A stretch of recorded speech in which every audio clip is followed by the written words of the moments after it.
quasi 1.700.000 euro per la sanità bellunese, 300.000 per l'ULSS 2 della Marca Trevigiana, più di 2 milioni di euro per l'ULSS 3 Serenissima.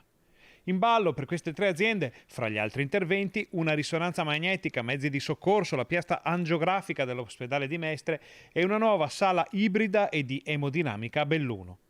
All'ULSS 5 Polesana vanno 800.000 euro, altri 700.000 vanno all'ULSS 6 Euganea per gli ospedali di Campo San Piero, Piove di Sacco e Cittadella. Sempre a Padova arrivano più di 600.000 euro per i mezzi di soccorso e interventi vari all'azienda ospedaliera cittadina, mentre all'ULSS 8 Berica sono stati destinati 273.000 euro per mezzi di soccorso.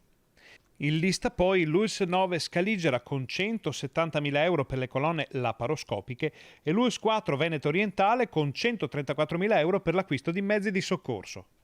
Vi pare che manchi qualcuno? Effettivamente sì, manca l'ULSS 7 Pedemontana, per la quale la Regione ha stanziato meno di 40.000 euro per mezzi di soccorso.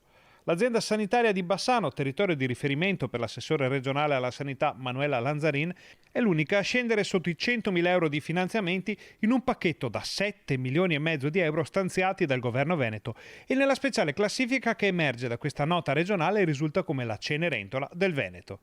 A fornire la lista degli interventi è proprio la Regione che ha approvato i finanziamenti dopo il via libera della Commissione per gli investimenti in tecnologia ed edilizia in sanità, rispondendo a una serie di progetti e acquisti presentati dalle varie ULSS e aziende ospedaliere del Veneto.